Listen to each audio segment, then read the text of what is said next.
Protests broke out overnight in Charlotte, North Carolina after the decision not to charge the police officer who shot and killed Keith Lamont Scott. At least 4 people were arrested. Dozens of protesters chanted and waved signs as they marched through the streets. Scott's wife captured his final moments on video.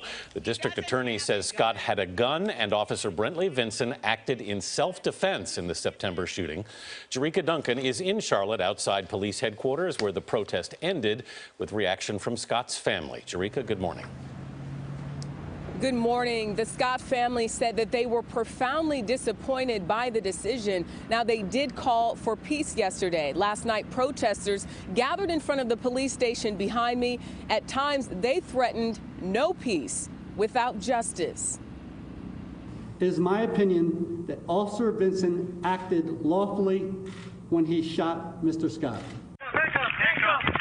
Charlotte District Attorney Andrew Murray said he and 15 top prosecutors unanimously agreed that Officer Brentley Vinson's use of deadly force against Keith Lamont Scott was justified.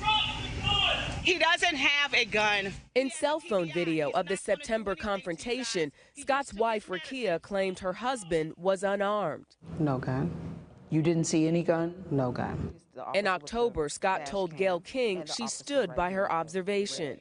They say there was an ankle holster on your husband. Never seen it a day in my life. On Wednesday, Murray said he wanted to correct misinformation and showed surveillance footage of Scott just before the shooting, pointing out that the bulge at his ankle was consistent with the shape of the ankle holster and gun recovered at the scene. Mr. Scott's DNA was found on the slide of the gun and on the grip of the gun. Murray said videos released by police do not show a gun in Scott's hand when he got out of his car, but he says the videos do show Scott's pant leg pulled up above where police said they recovered the ankle holster. Officer Vinson was working undercover outside Scott's apartment executing a warrant for someone else's arrest. He says he noticed Scott smoking marijuana in a parked SUV. Risking a blown cover, he ignored it. That all changed when Officer Vinson saw Mr. Scott holding up a semi-automatic handgun as he sat in his vehicle. Drop the gun! Investigators say Scott disregarded at least 10 commands by officers to drop the gun. Vinson spoke to investigators the next day. I felt like if I didn't do anything right then at that point, it's like he was going to shoot me or he was going to shoot one of my buddies. Attorney Eduardo Curry represents the Scott family. How do you jump from an open carry state to now there's imminent danger and therefore deadly force should be used?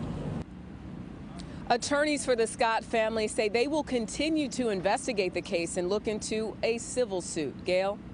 Thank you very much, Jericka.